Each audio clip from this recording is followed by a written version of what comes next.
할렐루야! 할렐루야!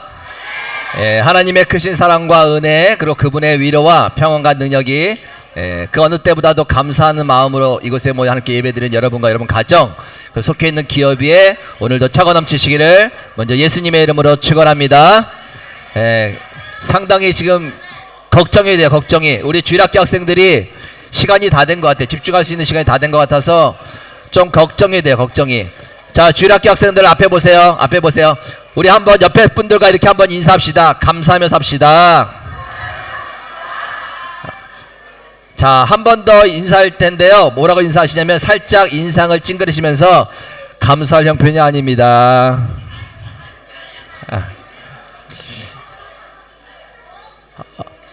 여러분, 감사는 형편이 좋아서 하는 걸까요? 그렇지 않을까요? 자, 이런 말이 있죠. 행복해서 웃는 것이 아니라 웃으면 행복해진다는 말이 있는데, 감사도 똑같아요. 형편이 좋아서 감사하는 것이 아니라 감사하다 보면 그 형편이 좀 달라 보이는 거예요. 좋아 보이는 거예요. 감사를 하면 할수록 감사할 일들이 더 많아지게 되고요. 감사를 하면 내가 처해 있는 환경이 말씀드린 대로 좀 달라 보이고 좀 새롭게 보이고 좋아지게 되는 겁니다. 자, 그래서 다시 한번 그 마음을 담아서 한번 인사합시다. 감사하며 삽시다. 하나님께서는 우리에게 그래서 범사에 감사하라고 말씀하세요. 범사라는 것은 늘 일상생활 속에서 감사하며 살라는 그런 말씀입니다. 그런데 늘 일상생활 속에서 감사하면서 매일매일 산다는 것이 쉬운 일일까요? 어려운 일일까요? 자, 우리 친구들은 매일매일 감사하면서 살아요? 아니면 감사보다 더 불평, 불만을 더 많이 해요? 갑자기 조용해졌어. 자, 매일매일 감사하면서 사는 것을 알면서도 그게 쉬운 일이 아니에요. 왜냐하면 우리의 사람의 습성, 본성이 그렇기 때문입니다. 왜냐하면 우리는 자꾸 쉽게 잊어버려요. 쉽게 잊어버려. 받은 거에 대해서. 그리고 모든 것을 어느 때부터인지 너무나도 당연하게 생각하는 거예요. 당연하게. 부모님이 해주신 것, 또한 친구가 해준 것, 선생님이 해준 것, 하나님이 해주신 것, 이 모든 것들이 나중에는 너무나도 당연하게 생각돼요. 그리고 무엇인가 내가 당장의 유익이 있어야만 감사하는 그러한 습성들이 있어요. 눈에 보이는 유익이 없으면 감사가 줄어들게 되죠. 그래서 하나님께서 우리에게 이런 시간들을 주시는 겁니다. 그동안 잊었던 은혜를 기억하라고. 그동안 당연하게 여겼던 것들을 당연하지 않다는 것을 좀 깨달으라고. 그리고 당장의 유익이 없을지라도 하나님을 끝까지 신뢰하면서, 그래서 어떤 형편이든지 늘 감사하면서 살라고 이런 시간을 주셨다라는 거예요. 아무쪼록 오늘 추수감사 예배를 통해서 감사가 회복되시고 그 감사가 더욱더 깊어지는 저와 여러분이 되기를 다시 한번 주님의 이름으로 축원합니다. 하나님께서 하나님의 은혜를 너무나도 당연시 여기고 너무나 쉽게 잊어버리고 그러는 이스라엘 백성들에게 안 되겠다 싶어서 어떤 장치를 했어요.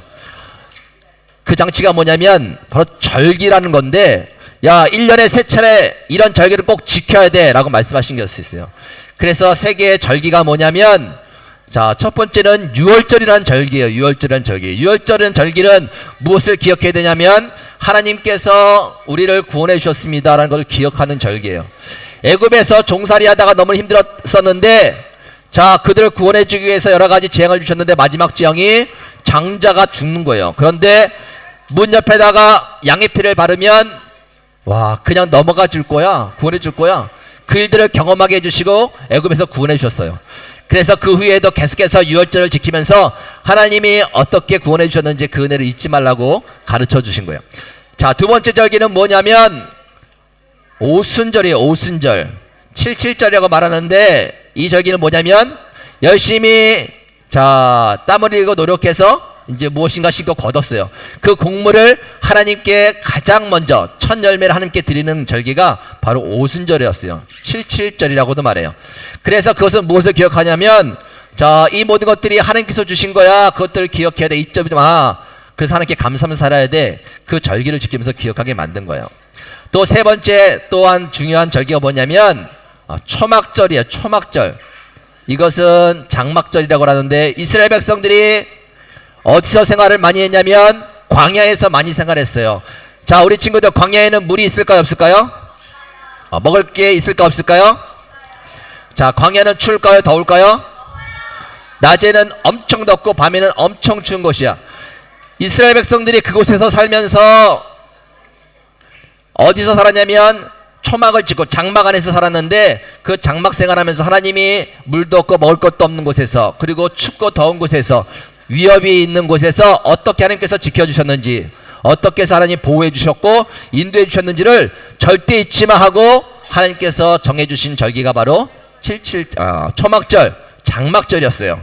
그래서 이스라엘 백성들은 1년에 3차례씩 아주 열심히 이 절기를 지키면서 하나님의 은혜를 기억하면서 살았어요. 그런데 시간이 지나면서 점점점 이스라엘 백성들이 마음이 해이지 시작했어. 이 절기들을 그냥 형식적으로 지키는 거예요. 마음을 다해서 그 은혜를 기억해야 되는데 대충 절기를 지켰어요. 그러다가 시간이 지나면서 이제는 아예 절기를 지키지 않은 거예요. 그냥 생활한 거예요. 자, 그랬더니 어떤 일이 벌어졌는가?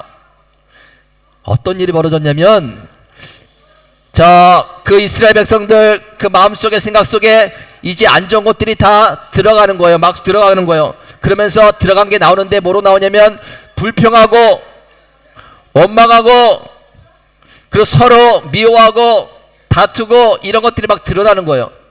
그리고 자신의 앞날을 생각하니까 걱정이 되는 거예요. 나 앞으로 어떻게 살지? 앞으로 잘 될까 안 될까?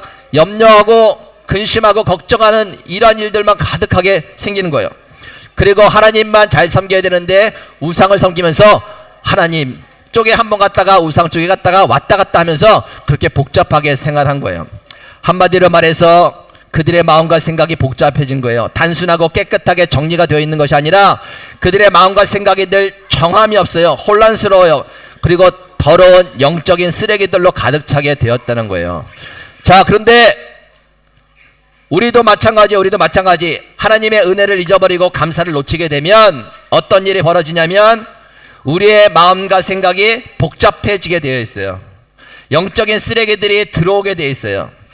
우리의 마음과 생각을 더럽히고 좋지 않은 말과 행동이 막 쏟아내면서 사는 거예요. 왜 영적인 쓰레기라고 불렀냐면, 자, 우리 친구들 옆에서 맨날 불평하고 원망하는 친구들 옆에 있으면 기분이 좋아요, 나빠요? 기분이 나빠. 옆에서 매일매일 감사하는 친구들 옆에 있으면 기분이 좋아요, 나빠요? 기분이 좋은 거예요. 자, 영적인 쓰레기란 뭐냐면요, 담아내지 말아야 될 것들이 가득 차 있는 거예요. 부정적인 생각, 원망, 불평, 맨날 낙심, 절망, 누군가를 미워하는 마음들, 부정적인 생각들, 막 이런 것들이 가득하니까 쏟아 나오는데 그게 자기만 힘들 뿐만 아니라 그걸 듣는 옆에 사람들 다 힘들게 만드는 거예요. 그래서 이게 바로 영적인 쓰레기라고 표현한 거예요. 감사를 놓치게 되면 마음과 생각이 복잡해지고 마음과 생각이 그런 것들로 더럽혀지게 되는 겁니다. 자, 그래서 이것을 해결해야 되는데 우리도 모르는 사이에 마음과 생각이 복잡해지고 우리도 모르는 사이에 영적인 쓰레기들로 가득 찬 이것들을 해결해야 되는데 어떻게 해결해야 될까? 어떻게 정리해야 될까? 한번 따라 하시기 바랍니다. 자, 감사할 때 정리됩니다. 감사할 때 정리됩니다. 자, 그 모든 것들이 뭐 할 때요? 우리 친구들 뭐 할 때? 감사할 때 그것들이 다 정리가 되는 거예요. 깨끗이 정리가 되는 거예요. 자, 감사할 때 복잡해진 우리의 마음과 생각이 정리가 되고, 감사할 때 우리 안에 있던 원망과 불평이 정리가 되고, 감사할 때 우리 마음에 있는 미워하는 마음과 또 세상적인 염려, 걱정이 깨끗하게 정리가 되는 거예요. 그것이 감사의 능력입니다. 그래서 하나님께서 우리에게 늘 감사하면서 살라고 말씀하시는 거예요.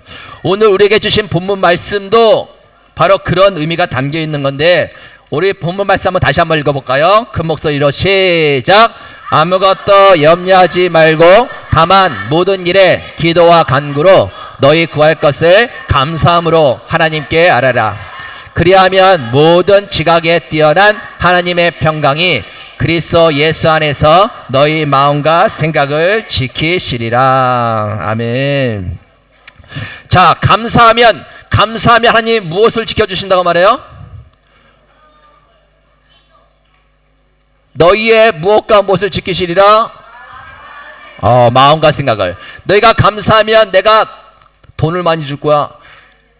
너희가 감사하면 내가 뭐든지 다 해줄 거야. 너희가 감사하면 내가 막혀있는 것도 다 풀어주고 다 형통케 해줄 거야.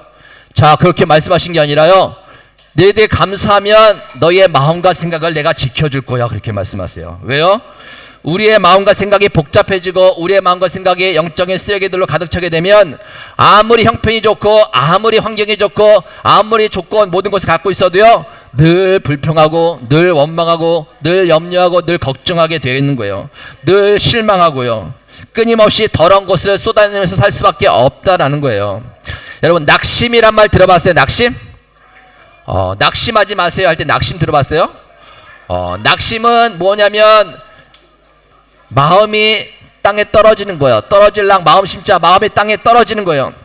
마음이 무너지면, 땅에 떨어지면 아무것도 할 수 없는 거예요. 마음을 지켜야 살 수 있는데, 마음과 생각을 지키면 아무리 형편이 좋지 않고 아무리 환경이 좋지 않아도 이길 수 있는 거예요. 마음과 생각이 하나님께서 주시는 마음과 생각으로 잘 정리되면 아무리 형편이 좋지 않고 환경이 좋지 않아도 그것들을 이겨나갈 수 있는 힘이 거기서 생기는 거예요. 자, 그래서 오늘 우리에게 주시는 말씀 보면 한마디로 뭐라고 말하냐면 감사로 너희의 마음과 생각을 좀 정리하라는 거예요. 복잡해진 너희의 마음과 생각, 더러워진 너희의 마음과 생각을 감사를 통해서 정리해 가라는 거예요. 너희가 어떤 상황에서도 나에게 감사함으로 아뢰면 내가 나의 평강으로 너희의 마음과 생각을 정리해 줄 것이다 라고 하나님께서 그 일을 도와주신다고 말씀하시는 거예요. 여러분, 세상에 염려가 쌓일 때 다른 것 하지 마시고 감사하실 수 있기를 바랍니다. 사건과 문제와 관계 속에서 불평이 생기고 원망이 생길 때 다른 것 하지 마시고 감사하실 수 있기를 바랍니다. 낙심되고 절망될 때 다른 것 하지 마시고 하나님께 감사하며 아뢰실 수 있기를 바랍니다. 이것은 직접 해봐야 돼요. 직접 해봐야 돼. 너희들이 맛살 아냐? 너희들이 맛살 게살말을 알아? 어떻게 알아? 그래, 먹어봐야 돼. 먹어보면 사람이 알아. 지금 하나님께서 말씀해 주신 것들은 해봐야 아는 겁니다. 해봐야. 어려운 상황 속에서, 이해되지 않는 상황 속에서 내가 억지로라도 감사할 때 어떤 변화가 있는지 해봐야 해요. 어떻게 내 마음과 생각이 그 감사를 통해서 정리가 되는지, 어떻게 그 감사를 통해서 영적인 쓰레기들이 깨끗이 치워지고 정리가 되는지 해봐야 경험이 되는 거예요. 미움이 들 때, 누군가 미움이 들 때에 그래도 감사하고, 그래도 저 미운 사람 때문에 나를 훈련시키고 저 미운 사람 때문에 내 모습을 돌아보게 되고, 하나님 감사합니다. 그럴 때 그 마음이 정리가 되는 거예요. 힘든 일이 생길 때 지지난주 말씀처럼 환난으로 끝나는 것이 아니라 온전히 인내를 했더니 내가 연단받아서 소망까지 이루게 되는 것, 그걸 생각하면서 그것들을 참고 나가는 거예요. 참고 나가는 것. 정리가 되는 거예요. 정리. 하나님 감사합니다. 환난이지만 환난을 통해서 이루실 일이 되어 감사합니다. 하나님, 나를 만들어 가신 하나님 감사합니다. 그래야 그 힘든 일들이 정리가 되는 것 아니겠습니까? 염려가 생길 때, 근심이 생길 때 감사해야 되죠. 이 염려와 근심 때문에 내가 더 하나님을 의지할 수 있으니 감사합니다. 그렇게 감사할 때 그 염려된 근심된 마음이 정리가 되는 거예요. 정리가 되는 것. 더 감사하시는 가운데 여러분의 마음과 생각이 깨끗이 정리되는 은혜가, 그 은혜의 경험이 있기를 다시 한번 예수님의 이름으로 축원합니다. 여러분, 불평과 염려가 문제를 해결해 줄까요? 못할까요? 불평 많이 하면 문제가 해결될까요? 걱정 많이 하면 문제가 해결될까요? 아무리 불평 많이 하고 걱정, 염려 많이 해도 문제는 전혀 해결되지 않아요. 도움이 되지 않아요. 근데 그것을 알면서도 우리는 불평하고 걱정과 염려를 해요. 왜 그럴까요? 습관이 됐어요. 그냥 우리도 모르는 사이에 문제만 생기면 염려, 걱정. 무슨 일만 생기면 막 불평, 원망. 너 때문이야, 환경 때문이야. 이게 그냥 우리 몸에 밴 거야. 습관이 된 거예요. 습관이. 목사님이 예전에 어떤 영화를 봤는데, 자, 어떤 사람이 걸어가다가 경찰이 봤어. 경찰이 걸어오니까 갑자기 막 도망가는 거야. 죄가 있어서 도망간 줄 알고 경찰이 딱 그 사람을 붙잡았어. 당신 무슨 잘못했어? 잘못한 거 없는데요? 근데 왜 도망가? 제가 옛날부터 경찰만 보면 도망가는 습관이 있었어요. 예전에 잘못했는데요, 도망 다녔는데요, 지금은 잘못한 게 없는데요, 경찰만 보면 도망 다니는 습관이 있어요. 그냥 몸에 밴 게 도망가는 거예요. 도망가는 거. 자, 그렇듯이 걱정만, 무슨 문제만 생기면 그냥 걱정하는 거예요. 걱정. 문제만 생기면 그냥 원망 쏟아내는 거예요. 몸에 밴 습관이 그렇게 무서워요. 그래서 잘 고쳐지가 않는데, 자, 그렇게 몸의 밴 습관을 어떻게 고칠 수 있는가? 무엇으로 고칠 수 있는가? 자, 한번 따라하세요. 감사할 때 고쳐집니다. 방법은 하나밖에 없어요. 하나밖에. 감사해야 그 습관이 고쳐지는 거예요. 고쳐지는 거. 자, 많은 사람들이 의외로 과거의 어떤 일 때문에 매여서 사는 것을 보게 됩니다. 제가 알았던 한 가정이 있었는데요. 그 남편이 암으로 인해서 많이 고생을 하셨어요. 그래서 그 부인이 열심히 병간을 해줬습니다. 최선을 다했어. 제가 보기에는 적어도 최선을 다했어요. 어떤 의술이 좋다 하면 그곳에 가서 치료하고, 또 민간요법이 좋다 하면 또 그것을 하고, 또 자연치료가 좋다 하면 그곳을 데려가면서 남편을 지극정성으로 치료하는데 도움을 줬습니다. 그런데 결국 그분이 돌아가셨어요. 그리고 나서 이제 혼자가 되셨는데, 그래서 장례 때 이제 위로를 드리고 어떻게 이제 마무리가 됐습니다. 한 몇 개월 후에 찾아갔는데 이분이 이렇게 얘기하는 거예요. 남편이 자기 때문에 죽었다고. 더 많이 보살폈으면 살았을 거라고. 내가 이때 이렇게 했어야 되는데, 그때 그것을 안 하고 저렇게 했어야 되는데, 한도 끝도 없이 계속 그걸 얘기하면서 괴로워하는 거예요. 괴로워하는 것. 그래서 아닙니다. 절대 그렇지 않아요. 최선을 다하셨어요. 최선을 다하셨어요. 절대 그렇게 생각하면 안 돼요. 알겠습니다. 그리고 또 6개월이 지났어요. 또 신방을 갔는데 여전히 또 그렇게 말씀하시는 거예요. 남편이 저 때문에 죽었어요. 제가 이렇게 했으면 살았을 텐데, 저렇게 해줬으면 됐을 텐데, 정말 속상해요. 저 때문에. 변한 게 없어요. 끝까지 생각이 거기에 꽉 묶여가지고 바뀐 게 없어요. 어느 날은 괜찮다가 어느 날은 또 그런 생각에 사로잡혀 살고. 무엇이 해결책일까요? 성도님, 감사하세요. 감사하셔야 돼요. 감사. 그래도 남편이 가시기 전에 얼마나 정성껏 잘 돌봐줬어요. 그렇게 돌봐주면서 남편 가시는 길에 그렇게 해줬던 거 얼마나 감사해요. 그리고 남편분이 하나님 알고 하나님 영접하고, 그리고 예수님 때문에 천국 가서 지금 편안히 계신 것 얼마나 감사해요. 그 일은 감사할 일이에요. 감사할 일. 맞아. 감사. 감사를 해야 그것이 정리가 되는데, 그렇지 않으면 계속해서 그것을 붙잡고 가는 거예요. 끌려다니는 거예요. 해결할 수 있는 방법은 감사밖에 없습니다. 제가 지난주에 선교 포럼에 다녀왔다가 뭐 대화하는 가운데 어떤 선교사님이 막 이야기를 하시더라고요. 선교지에 처음 와서 막 속상한 얘기를 하시는 거예요. 선교지 와서 열심히 하려고 그랬는데 선배 선교사가 자기를 막 괴롭힌다는 거예요. 뭔가 사역을 열심히 하고 막 되게 잘 되면 미워해가지고 막 그걸 막고 하는 것들이 너무 상처가 됐다는 거예요. 그러면서 막 열정을 쏟아면서 이렇게 해야 되는데 저렇게 해야 되는데 말씀하시는데, 그 얘기를 듣는데 뭔가 속에서 막 한이 맺힌 사람처럼 보여요. 한이 맺힌 사람. 억울한 일이 막 쏟아져 나오는 사람. 그러면서도 하나님의 일을 하는데 걱정. 그래서 꼭 말씀드리고 싶었는데 말씀을 못 드리고 왔어요. 근데 무엇을 해야 될까요? 감사해야 돼. 감사해야지 그것을 정리하고 가죠. 그런 힘든 고참 만나서 자기를 훈련시키시고 돌아보게 하시고 그들을 극복하면서 또 하나님 앞에서 무릎을 꿇고 나중에 후배가 왔을 때 어떻게 되는지 그 모든 것들을 가르쳐 주신 하나님 감사합니다라고 만약에 했으면 정리가 되는 거예요. 마음이 정리가 되고 생각이 정리가 돼서 그 다음부터 새롭게 출발할 수 있는데 늘 담고 다니는 거. 여러분의 생각과 마음 어떠십니까? 무슨 일 때문에 복잡하고 해결되지 않는 그런 감정과 마음들이 있습니까? 감사하실 수 있게 바랍니다. 감사에 정리가 되는 거예요. 제가 알던 한 분이 계셨는데 장애를 입은 분이셨어요. 반신불수가 돼서 장애를 입고 힘들게 사시는 분인데 가족들에게 다 버림을 받아서 혼자 사시는 거예요. 제가 청년 때 너무나도 안쓰러운 마음에 그분을 도와줬어요. 그리고 같이 가서 집에서도 예배드리고 또 교회에서 공예배가 있으면 다 모셔서 예배를 드리고 극장에도 데려다니고 또한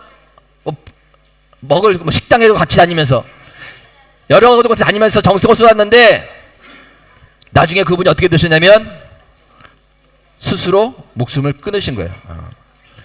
그 일 때문에 제가 충격을 받아서 정리가 안 되더라고요. 정리가. 그리고 나는 다시는 내가 이런 사역 안 해야지. 그리고 그 좀 비슷하게 반신불수 약간 불편한 분이 보면 눈을 못 맞추치는 거예요. 쳐다보기도 싫은 거예요. 다시는 내가 그쪽하고 교차하지 않아야지. 막 이런 마음이 든 거예요. 제 나름대로 안에서 정리가 안 돼 복잡한 마음에 상처가 있어. 그 상태로 가는데 이것이 어떻게 정리가 되는가? 어느 순간에 하나님께 기도하는데 그냥 감사하는 마음이 들더라고요. 감사.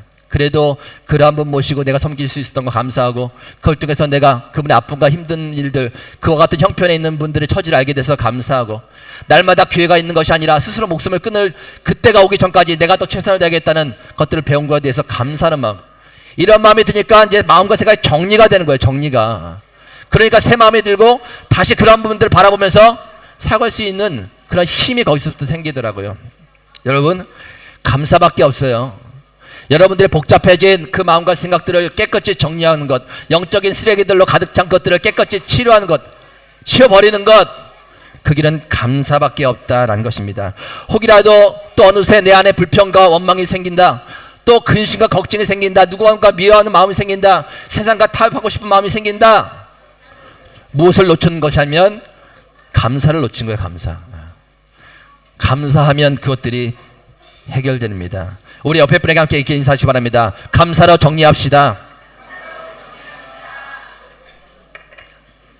감사로 정리해 가실 수 있기를 바랍니다. 탈무드에 보면 이런 말이 있습니다. 탈무드, 세상에서 가장 지혜로운 사람은 배우는 사람이고, 세상에서 가장 행복한 사람은 감사하며 사는 사람입니다. 가장 지혜로운 사람은 배우는 사람이고, 가장 행복한 사람은 감사하며 사는 사람입니다. 그러면 세상에서 가장 지혜롭고 세상에서 가장 행복한 사람, 지혜롭고 행복한 사람은 어떤 사람일까요? 아멘. 감사를 배워서 그대로 실천하는 사람이겠죠. 감사를 배워서 그대로 실천하는 사람. 감사는 여러분 좀 배워야 돼요. 배워야 돼. 우리가 하는 감사, 뭔가 세상 사람들이 하는 감사하고는 좀 달라. 세상에서도 감사를 하라고 말하죠. 감사가 능력 있고 힘 있기 때문에 감사를 다 높이 평가합니다. 그러나 그래도 적어도 이 교회당 안에서 예배드리고 하나님을 믿고 섬기는 그런 자라면 좀 차원이 달라야 되죠. 먼저 무엇이 다른가 한번 따라하시기 바랍니다. 대상이 다릅니다. 예, 대상이 다릅니다. 자, 세상 사람들은 감사에 대해서 모든 사람들에게 감사할 수 있고 다른 것에서 감사할 수 있지만 그 대상이 하나님은 아니에요. 그러나 우리의 감사의 대상은 누굴까요? 자, 우리 친구들한테 물어봐야지. 자, 우리 친구들은 누구에게 감사해요? 하나님. 우리 학생분들 지금 고백했는데 누구에게 고백한 거예요? 하나님께. 하나님, 우리의 감사의 대상은 하나님이에요. 거기서부터 오는 것이 명확해야 돼요. 명확해야 돼. 자, 옛날에 우리 친구들 잘 들어보세요. 옛날에 어떤 임금님이 있었어요. 좋은 요리를 해준 요리사가 너무 좋은 거야. 상을 줘야겠다 해서 요리사를 불렀어. 그래서 내가 널 상을 주겠다 했더니 요리사가 아니에요. 저는 상을 받을 자격이 없어요. 저도 뭐 잘했지만 이 요리는 그냥 만들어진 게 아니라 정말 좋은 야채가 필요하거든요. 근데 그 야채 가게 아저씨가 저에게 좋은 것을 줘서 그랬어요. 그랬더니 임금이 그 야채 가게 아저씨 불렀어요. 내가 너희가 좋은 상을 줄 거야. 좋은 야채를 줘서 맛있는 음식을 줬으니까. 그랬더니 이 야채 가게 아저씨가 아니에요. 제가 이 좋은 야채를 줄 수 있었던 건요, 그 농부 아저씨가요 저에게 그것들을 잘 만들어서 줬기 때문이에요. 그래서 임금님이 누굴 부르냐면 농부 아저씨를 불렀어요. 농부 아저씨한테 자, 내가 너에게 큰 상을 주겠다. 좋은 곡물을 줘서 내가 맛있는 음식을 먹을 수 있었어. 그랬더니 농부 아저씨가 뭐라고 말했냐면 아니에요. 절대 아니에요. 제가 한 일은 작고요. 제가 아무리 땅을 갈고 열심히 씨를 뿌려도요, 날마다 때를 따라서 비를 내리게 해주지 않으면 소용도 없고 햇빛이 없으면 소용이 없어요. 그것을 주신 분에게 감사해야 돼요. 자, 그것을 주신 분이 누굴까요? 누구? 네, 하나님이 하나님. 그걸 먼저 알아야 돼. 먼저 알아야 돼. 사람에게 누군가에게 감사하지 말라는 얘기가 아니에요. 그러나 그 근원적인 그 하나님께 감사해야 돼요. 거기서부터 감사가 시작되고, 그래야 이제 우리의 감사의 한계를 넘을 수가 있습니다. 세상 사람들은 다 되어진 일들에 감사하죠. 많이 가지고 있는 것들에서 감사합니다. 남들과 비교해서 나는 이만큼 가지고 있으면 감사하는 거예요. 혹시라도 적지만은 그래도 있는 것에 대해 감사하는 것이 세상 사람들이 하는 것이죠. 그러나 적어도 감사의 대상이 하나님임을 아는 사람의 감사는 그 한계를 뛰어넘게 되어 있습니다. 잘 안 돼도 감사하는 거예요. 뜻하는 대로 안 돼도, 그리 아니하실지라도 감사한 겁니다. 여러분, 그리 아니하실지라도 혹시 찬양하십니까? 그리 아니하실지라도 감사해요. 주님 뜻을 믿기 때문이죠. 언제나 나를 향한 신실한 사랑, 우리를 향한 그 크신 사랑. 그리 아니하실지라도 사랑해요. 왜요? 합력해서 선을 이루어요. 언제나 나를 향한 신실한 사랑, 우리를 향한 그 크신 사랑. 자, 그리 아니하실지라도 하나님 감사해요. 왜요? 하나님을 알기 때문에. 하나님은 저에게 손해보게 해주시는 분이 아니에요. 실수하는 분도 아니에요. 결국 나중에 이걸 통해서 더 잘되게 해주실 거예요. 그것을 알기 때문에 그리 아니하실지라도 감사하는 거예요. 그리 아니하실지라도 사랑하는 겁니다. 하나님께서 이 모든 일을 통해서 합력하여서 좋은 일들을 이뤄갈 것을 믿기 때문에, 신뢰하기 때문에 감사하는 거예요. 이것이 바로 세상 사람들과 우리의 감사의 차이가 있다라는 것입니다. 여러분, 감사를 배운다는 것은 하나님이 어떠신 분인지를 배우는 거예요. 그리고 그분을 믿고 신뢰하고 나아가는 것, 감사는 거기서부터 시작되는 겁니다. 다윗의 삶을 보면 불평, 원망, 낙심 막 이런 것들이 쏟아질 수밖에 없는 상황인 거예요. 뭔가 잘하겠다고 하나님 앞에 서면 누군가 자꾸 배신을 하고 공격해오고, 하나님 나는 왜 이렇게 대적들이 많아요 말할 만큼, 하루에도 12번 요동칠 만큼, 마음과 생각이만 요동칠 만큼 그렇게 힘들 살았던 다윗인데, 그 마음과 생각을 어떻게 정리하는가? 하나죠. 하나님께 감사하면서 영광 드리는 거예요. 하나님, 내 마음이 확정됐고 확정되었습니다. 정해졌습니다. 날마다 찬송하면서 감사하기로 정했어요. 왜요? 나는 하나님을 알기 때문이에요. 하나님이 어떤 분인지 알기 때문이에요. 하나님은 결코 실수하지도 않으시고요, 하나님은 결코 저를 손해보게도 안 하시고, 하나님은 합력해서 좋은 것을 이루어가시는 선하신 분이에요. 내가 그걸 알기 때문에 난 마음을 정했어요. 확정했어요. 그냥 감사하면서 할 거예요. 자, 감사하고 찬송했더니 그 마음과 생각이 다 정리되는 거예요. 정리. 그 정리된 그 이야기를 시편에서 다 고백하고 있는 이야기들의 내용이 나와 있는 겁니다. 여러분, 하나님을 더욱더 신뢰하며 믿으실 수 있길 바랍니다. 우리의 감사의 대상은 하나님이세요. 그 하나님은 실수하지 않으십니다. 여러분들에게 손해를 보게 하지 않으시는 거예요. 결국 그 일들 통해서 좋은 일을 이루어 가시도록, 여러분과 여러분 옆에 사람, 뒤에 사람, 앞에 사람, 그 모든 것들을 합력해서 하나님의 선을 이루어가기 위해서 이리저리 계획하시고 섭리하시고 그 일들을 만들어 가시는 분이 바로 저와 여러분, 이 자리에 추수감사절을 맞이하여 예배드리는 그 하나님이심을 믿으실 수 있기를 바랍니다. 말씀을 정리하겠습니다. 감사를 놓치면 마음과 생각이 복잡해진 거예요. 마음과 생각이 영적인 쓰레기들로 가득 차게 됩니다. 그래서 하나님은 우리에게 말씀하십니다. 감사하라고. 감사하며 나에게 기도하라고. 그리하면 내가 너희의 마음과 생각을 지켜줄 것이라고, 정리시켜줄 것이라고. 추수감사절을 보내며 하나님께 더 감사하시는 가운데 여러분의 마음과 생각을 깨끗이 정리하시고 다시금 새 마음으로 모든 환경과 형편을 이기며 하나님께 영광 돌리시는 복된 삶이 되시기를 예수님의 이름으로 축원합니다. 하나님 감사합니다. 추수감사절을 맞이하여서 또 혹이라도 우리의 굳어진 마음과 생각, 복잡해진 모습 다시 한번 감사로 정리하며 풀어나갈 수 있도록 인도해 주셔서 감사를 드립니다. 우리의 몸에 밴 습성이 날마다 원망하고 불평하고 또 하나님 아버지의 부정적으로 생각하는 것들이 너무나 가득 차 있습니다. 그것들을 해결할 수 있는 것 오직 감사라고, 감사함으로 구하라고. 그러면 평강의 하나님이 우리의 마음과 생각을 지켜주시겠다고 말씀하신 하나님, 그 말씀 가운데서 우리 삶 가운데 그 말씀이 우리를 주장하며 그러한 것들이 밀려올 때마다 감사로서 해결하고 정리해 갈 수 있는 저희들 다 되게 하여 주셔서 새롭게 다시 한번 모든 환경과 모든 처지를 바라보면서 주께서 주시는 믿음과 힘으로 이겨나갈 수 있는 모든 성도들이요 또한 가정들과 우리 사랑하는 자녀들 되도록 인도하여 주시옵소서. 예수님의 이름으로 기도 올려옵나이다.